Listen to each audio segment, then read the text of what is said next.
Welcome back to New Rockstars. I'm Erik Voss, and this is a breakdown of Star Wars The Acolyte Episode 4, which offers even bigger clues about our mystery Sith, or at least bigger questions about Qimir. Let's break down this episode scene by scene for all the Star Wars Easter eggs and details you missed. And please support New Rockstars by grabbing one of our exclusive Star Wars designs from nerdright.shop. Like I have this great May the 4th themed Han Shot First shirt that I'm going to be wearing all summer long. Okay, this episode opens on Khofar, the remote planet where we ended episode 2, where the Wookiee Jedi Master Kelnacca has taken exile. The show's production filmed on Madeira Island of Portugal, an island off the coast of Morocco, never used in a major production before. It has a variety of terrains used for several different planets on this show. There's just something about the hills of this shot and the sea layer clouds and mist that matches the hiking trails that you can take on the island, where the ocean is obscured like this if you're up high enough. And I think that mist and the way the sun dips beneath it is used to excellent effect in this episode. Kelnacca returns to his Shrek-like abode, and before going inside, he gives one last look over his shoulder, perhaps sensing some presence watching him, because he will end up dead when we find him this episode. The sign we saw outside his house in episode 2 read, "Keep out," in the Wookiee language of Shariwuk. But if you notice in this shot, that sign has been taken down. Maybe Kelnacca doesn't expect any scavengers after those Huttese speakers in episode 2 were scared off, or maybe he knows that mystery Force user is coming, and like Torben, Kelnacca has been plagued with guilt and welcomes death. Like as he prepares his meal, I am getting vibes of Thanos on the Georden in the beginning of Avengers Endgame. You remember that classic New Rockstars thumbnail? What was he cooking? And Kelnacca is just waiting to be found and to die. In Kelnacca's home, which looks like it might be a crashed ancient starship, he has covered the walls in markings that match the spiral figures on the foreheads of Mother Anastasia and May. One of them a spiral that meets in the middle in a yin-yang configuration, 2 dots on either side. The 2 dots most likely representing the Coven's worship of the power of 2, the power of 1, the power of 2, the power of Manny. Manny Jacinto? Just many. And I must say that they do match the 1 dot on Indara's eye on Brendock that became 2 dots when we saw her on Ueda. One revelation I would like to share here, the coastline where May met with the mystery master at the end of episode 1, which I thought might be Olega, is apparently that original planet of Ueda, where Indara was supposedly killed in the Lomi Uski noodle shop. It is listed as the same planet on the wiki at least. I wonder if that does anything to rouse our suspicions that Indara might not actually be dead and could be involved with this conspiracy. I just wanted to mention it here. Why is Kelnacca drawing these symbols though? Clearly whatever happened on Brendock, the trailer shot of him igniting his lightsaber and leaping at Torben to give him that scar, maybe even Kelnacca's eyes having turned black from the dark forces influencing his mind, that night stayed with Kelnacca after all these years, plaguing his dreams every night with these spiral images that he just wants to bore out of his mind. On to Coruscant, where we once again see that it is lesser developed and is overall lower to the ground when compared to the way it looks in the prequels, where it's built up all around the temple. Jackie Lawn and the other Padawans train in saber combat using these wooden training sabers, reminding us of the combat training Ahsoka put Sabine through on the Ahsoka series. Master Lakshay, played by Paul Bullion, instructs,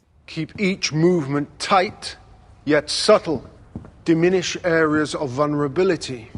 Maximize your defenses without need to strike." These are all combat approaches that we've seen Sol and Indara apply. Also, a movement tight yet subtle is also what the Mystery Master uses on Osha and the other Jedi in the final scene, yet they do the exact opposite. They are not keeping their movements tight yet subtle, they are not diminishing areas of vulnerability, they are not even maximizing their defenses, and they are insisting on striking. And I think that's why they get wiped out in the final shot of this episode. But at the end of this class, notice how the kids do the synchronized flourish with their sabers, which I suppose is the kind of thing youths do in a kendo class at the end of the class to show respect for their weapons. But just given the themes of the show, I can't get around the fact that these Jedi are training child soldiers to send them out on deadly missions. Like, I was glad to see the Ahsoka series touch on the subject, specifically in the Clone Wars era flashbacks and the World Between Worlds. Like, when this is in live action played by actual flesh and blood young actors, it just hits differently. Osha tells Jackie goodbye, and there definitely seems to be something going on between these two young women. Don't tell me you'll miss me. Next time I'm on Coruscant, though, I'll look you up. And we'll go to a cantina and trade stories about Master Soul. We'll see if this goes anywhere. Like, based on the exchange and the glances, it seems like there might be some chemistry, but it also feels like in the edit, someone might have given the note to tone this down, and they just ended up going with the actor's least emotive takes. May and Qimir land on Khofar. I know bounty hunters won't set foot in these forests. Oh, but you have. Yes, I have. To find the Wookiee. And it was hard. So we gotta keep an eye on Qimir. Right now, I'm not sure if this character is an example of mystery or confusion. Like, you kind of see this divide between mystery or confusion early on in a series that has a central mystery to it, or like in the first act of the film, when you're trying to gauge how confidently the mystery will actually be structured by the end of it all. Like, are we headed to a masterful conjoining of all the loose threads in the story where it will all make perfect sense in the end? Or are only some of these threads gonna pay off, actually, and the rest is just gonna amount to really confused storytelling as a result of like the studio just giving way too many notes and the people running the show are like, I don't know what to do with it. Like, right now, I'm not sure if Manny Jacinto's performance is just the actor bringing his wonderful bumbling comedic energy from The Good Place to liven up what is otherwise a very, very serious and stoic series, or if we are meant to look at his performance as performatively oafish, like Professor Quirrell in Harry Potter, or Verbal Kint in The Usual Suspects. Like, after all, Qimir is someone who knows the Sith code by heart, he brews poison, he was able to locate Kelnacca by himself, and he is mysteriously off screen for a critical moment in this episode. So are we waiting for a big reveal moment like in The Good Place where Qimir's face is gonna twist into an evil laugh? Does this not kind of feel like the infamous Sith Lord Darth Jar Jar theory? Or are really all these observations just gonna amount to a red herring character to distract us from the actual villain who was there all along? Like, Sith are obviously capable of theatrical masquerades in plain sight. Darth Sidious used the double identity of the senator from Naboo, Sheev Palpatine. I just wonder, to cast Jason from The Good Place in that kind of double identity role, hey, I'd be excited to see what Manny Jacinto could do with that, because this series would be resting a lot on that dark turn sticking the landing and Manny Jacinto legitimately scaring us with how evil he can be. Now, Manny Jacinto did say that he wrote a 2-page essay on how he would play the character. 2 pages doesn't seem like a whole lot when it comes to the psychology and the tactics of a character the show wants us to see as the Verbal Kint / Kaiser Soze of the High Republic era. But you know what? Actors are also masters at saying a lot with a little. They're artists of action and movement, not text and words. Either way, the show definitely wants us to see Qimir as a suspect. You went in there and risked your life for my master? No, I risked my life to help you. You know, your sister being alive doesn't change anything. You need to kill the Wookiee. You made a deal. He also says that Osha still being alive doesn't change anything, and you think that it would change something to a Sith master, but maybe this is just a signal that Qimir always knew that information, and May is really on this mission because she's still one half of a Force dyad, or whatever the show will call this twin relationship through the thread. And later on, we get this exchange. What kind of deal did you make with him? I didn't. We didn't exactly. I just owe him. You know how he is. He collects people. I've never seen his face. Have you? You know I haven't. So at the end of the day, either this mystery master is Qimir himself, or Qimir is someone else the master has manipulated into helping this plan. With his own story, with how the Jedi screwed Qimir over, for the master to gain leverage over Qimir, and Qimir's just kind of playing his own angle when it comes to his relationship with May. I should also point out that at the end of episode 2, when May found Qimir in that alleyway on Olega before they left for Khofar, Qimir was able to sidestep and break free from May, springing on him with some pretty quick moves. Like, our man can break ankles faster than he lets on. Meanwhile, in the Jedi Temple, a meeting led by Vernestra Rowe analyzes May's combat style when Sol confronted her on Olega. There's Master Holden, played by Indra Ove, who played a First Order officer in The Rise of Skywalker, but the Syrian Jedi is confirmed to the credits as Master Ki-Adi-Mundi, played by Derek Arnold. Derek Arnold is a longtime puppeteer and actor who worked on The Force Awakens, playing Lanavir Velicham, the Lugabeast, and Bober Dand, and then in Rogue One, he played Pow and puppeted Bor Gullet. I have to appreciate the de-aging on Ki-Adi-Mundi, giving him this brunette drop of hair on the back of his binary brain conical head. But yes, of course, Ki-Adi-Mundi will later be a member of the High Jedi Council during the prequel era. He appears in Phantom Menace and Attack of the Clones and Revenge of the Sith, in which he was killed on the planet Maigito when Order 66 went out. His appearance now, 100 years before those events, is likely to bring even more controversy to the show because this character famously said this: "Impossible. The Sith have been extinct for a millennium." And that line is what some corners of the Star Wars fandom have harped on the outside of this series. Like, if Ki-Adi-Mundi thought that the Sith had been extinct for 1,000 years, how could the Jedi 100 years before the prequels, Jedi that now include Ki-Adi-Mundi himself, see a Force user that this show is calling a Sith and still be as obtuse as they were when Ki-Adi-Mundi says that line in Phantom Menace? Perhaps this show could lead to some disagreement among the Jedi that the villain that they're facing is actually a Sith, or if it's just a Force user affiliated associated with these thread-wielding witches from Brendok, someone who got their hands on a red lightsaber somehow, and that once this threat is vanquished, Ki-Adi-Mundi and the rest will be like, whew, good thing that killer wasn't a Sith, and the Sith are still extinct, and they'll never know that that killer was actually serving or seeking to serve a real Sith that will remain in the shadows by the end of the season. Ki-Adi-Mundi says, "An apprentice who doesn't know their master. It's absurd." Yes, punctuating his sentences with interjections like impossible and absurd. This Syrian is always quite dramatic, and despite that big old cranium, he'll always be incapable of seeing the Sith ways. Meanwhile, the Jedi wonder, could this be a splinter order? Or something less? So, while the Sith returning is unthinkable to them, the Jedi have had other short-lived splinter orders over the years, breaking from the Jedi Order, that they have been able to handle. Vernestra Rose says, "Turns up all these years later, trained by one of our own. You think a Jedi taught her? Even a hologram can tell me that."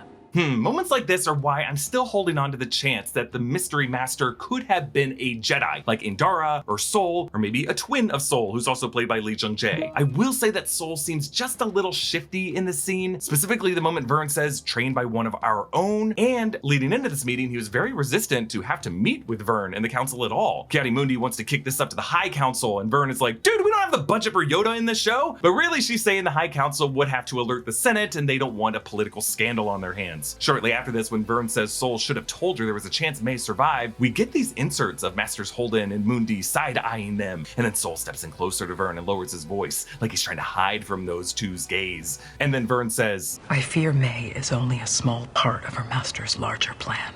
A plan that is difficult to see. Some sort of shift.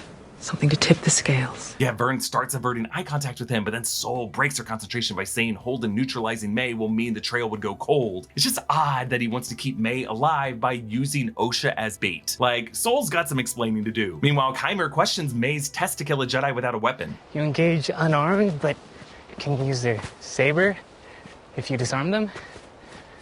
Or is that cheating?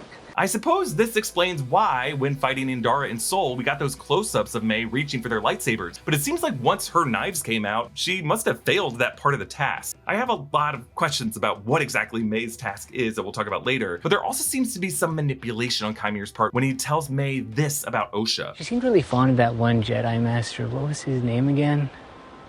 Sol? Anyways, let's get going.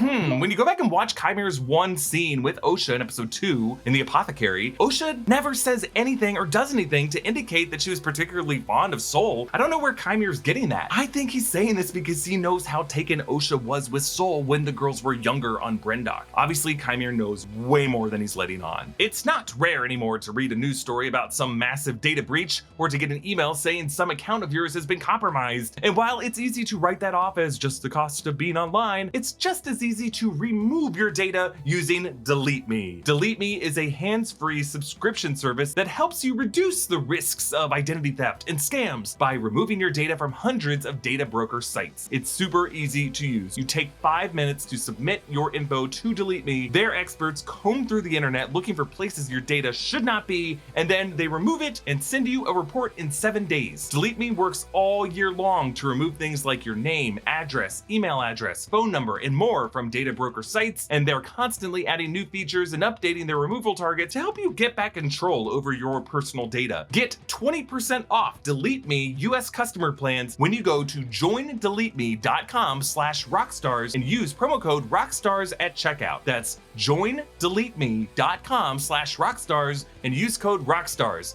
Thank you, Delete Me, for sponsoring this portion of the video. Meanwhile, in the background of the Jedi Temple Shuttle Depot in the back, there is a Whiteford Tarlafar character. We first saw a Tarlafar in live action in the form of the character Waymoth in Solo: A Star Wars Story, and Tarlafars recently came back in Bad Batch's final season, The Force-Sensitive Child of Bairn. Meanwhile, the gate officer in this depot, we actually saw him better back in episode 1, is a Selkath race, which is an aquatic species from the planet Manan. They were originally introduced in Knights of the Old Republic game, and then the Selkath bounty hunter Chata Hyoki shows up in Clone Wars Season 3 Episode 11, Pursuit of Peace, but the Selkath also come up during the High Republic novels as possible culprits of the Great Hyperspace Disaster because one of the systems affected produced Bacta, which would have been bad for their business. But this guy in the temple is the first live-action Selkath that we've gotten, and this is really fun. So Sol convinces May to come along, but then this scene commits a screenwriting trope that drives me nuts. Fine. But I'm not wearing that civilian robe.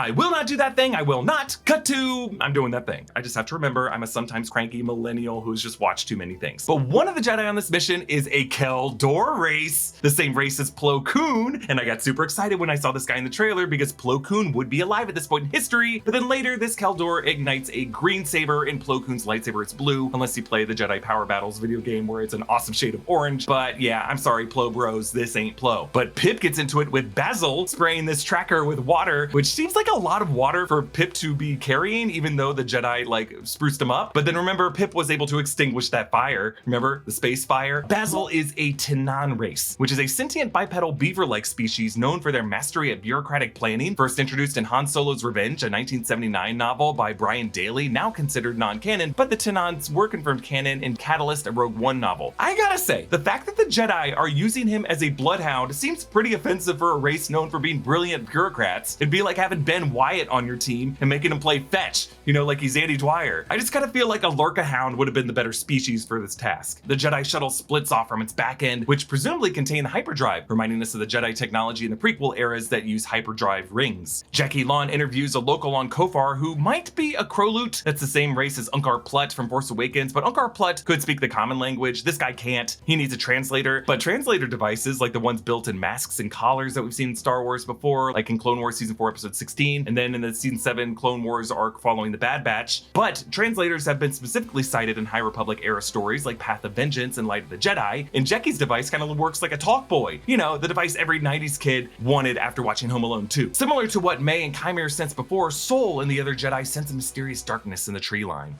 Kelnacca is in there.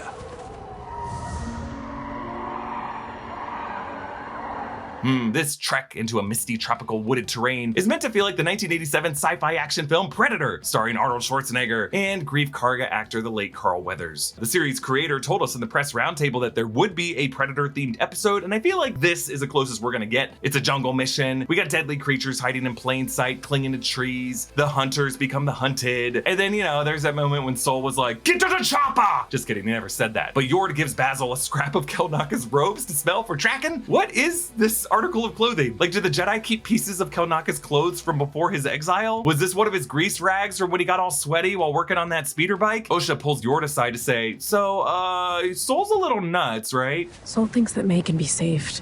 Master Sol is a wise Jedi. You must have reason to suspect May will listen to what you have to say. Osha gives Yord permission to basically kill her sister if it comes to it. While Yord began the season as a stiff rule follower, dimmed to the pitfalls of Jedi thinking, if Sol ends up being compromised in some way, we're all gonna have to look to Yord to be, you know, kind of that character like the TSA agent Rod from Get Out, like the uniformed inside man who could end up saving the day. Or maybe they're just setting up Yord to be killed off. Sorry, Yord Horde. Then they pass a grove with these bulbous creatures latched to the trees. These are Umbramoths, according to the closed caption. While these seem to be new to Star Wars, Umbra is a Latin root meaning shade or shadow, so shadow moths or shade moths, because like maybe they're always talking shit. I'm just surprised that only Osha and none of the Jedi could sense these living creatures in their midst. Like maybe they attributed those vibes to just there being this weird fungi on the trees, and all their senses are dialed up on this dangerous mission. I just think the Jedi are clouded by fears that Osha isn't necessarily clouded by. They learn that the Umbramoths are attracted by the light of their lightsabers, which might tell us something about why Kelnacca chose this forest to hide behind. Was he equally afraid by anyone in this world currently who we thought would be using lightsabers like his former Jedi companions, Sol and Indara, as he would be afraid of anything else out there? Osha tells Jackie that she was still force sensitive enough to sense the Umbramoths and feels bad that it's now dead. Jackie says this: "It's always an honor to get to witness anything or anyone transform into the Force." That's quite an odd sentiment, considering it an honor to watch something die regardless of the circumstances, but it is a similar sentiment to what Yoda told Anakin in Revenge of the Sith. "Rejoice for those around you who transform into the Force." For the Jedi to require each other to not properly grieve the death of a loved one, to see it only as a celebration of their now unity with the Force, it's such a denial of basic human instinct and our body's natural healing process. It's like skipping directly to acceptance in the 5 stages of grief. No wonder why Osha and Anakin bristled with the Jedi Order on this point. They were right to feel the way they did. May explains to Qimir more about her master's directive to kill a Jedi without a weapon. He calls it the final lesson. He says, your final lesson is one you teach yourself. You will kill a Jedi without a weapon.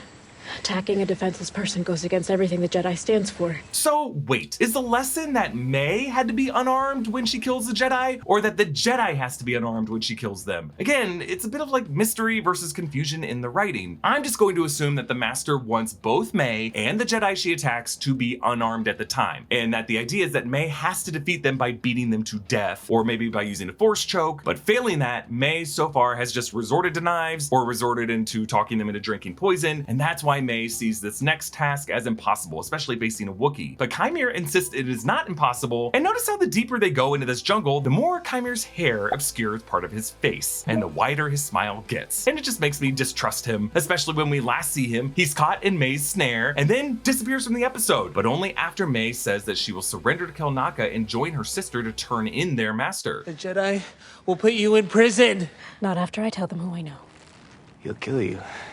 He'll kill you is the darkest we have seen Qimir get on the show, but it's just hard for the actor to be intimidating in this moment because he's literally hanging upside down. So we don't really know if we should read his helpless struggling as sincere or just an act for May to not suspect him. But the Jedi lose Bazil, and Soul senses some darkness in the woods ahead. You're not going to face her. You're going to face your past. Both of us will. He promises that once they get May safely to the ship, he'll explain everything. Further evidence that the mystery master will be someone personal to Soul and what they did on Brendok, which will likely be re-examined in next week's episode 5, presumably the Rashomon themed episode that the showrunner has been talking about, where we'll see multiple unreliable accounts of what really happened, is where those answers will actually come. Some have pointed out that we did not see Mother Coral among the bodies. I don't know if those Zabrak horns would fit under the helmet. May trips in front of Kelnacca's home in front of these fungi that we saw in episode 2 that release these interesting green spores, but Bazil roars to alert the Jedi. May finds Kelnacca already dead from a fresh lightsaber wound. It's still smoking around his chest, and a dramatic red light from the setting sun is cast across his chest, marking him in the same red light that Vernestra Rose holoscreen marked Indara and Torben. So this whole idea of a race to the next target just to find them already dead or indisposed is a classic step in a mystery story structure. From Rian Johnson's Knives Out, when Marta and Ransom rush to find the housekeeper Fran just to find her drugged in a chair and Fran shortly after this dies, or in Glass Onion, where the midpoint of the film is what we think is Helen's death, or in the movie Clue, when the guests go room by room, finding the bodies of Yvette and the policeman and the singing telegram girl having all been killed around the same time when the lights went out. 3 murders. 6 altogether. This is getting serious. Leslie Headland cited Rian Johnson as an influence, a fellow Star Wars director turned murder mystery storyteller, because Headland's first writing job was on the FX series Terriers, in which her first script was an episode that Rian Johnson directed. And we should note that new Rockstars resident science expert Berg actually appeared with his fellow improv team members of Convoy as the recurring characters on Terriers. How he ended up here, I don't know, but I bless that he's part of our team now. But since then, Rian Johnson and Leslie Headland's careers have followed these interesting parallel trajectories, because Leslie Headland, Charlie Barnett, and Rebecca Henderson worked with Natasha Lyonne in Russian Doll, and the Lyonne went right from that to a cameo in Rian Johnson's Glass Onion before starring in Rian Johnson's episodic mystery series of Poker Face, which is awesome. So why would the Master need to finish the job on Kelnacca before May could even have a chance at it? Did Kelnacca off himself? Did Qimir just do this after he learned what May was going to try to do? Or did Qimir alert the mystery master that May planned to betray them so that that master, who would have had to be hiding nearby, could swoop in and make the kill before May got there? May realizes that her master is already there, and I love how the setting sun disappears and everything goes dark in this moment. The Jedi surround Kelnacca's home to force May to come out, but when May doesn't show herself, out of fear, Soul instinctively turns around and sees this terrifying shot of Osha, who Yord instructed to stay behind them, now the closest among them to this nightmare.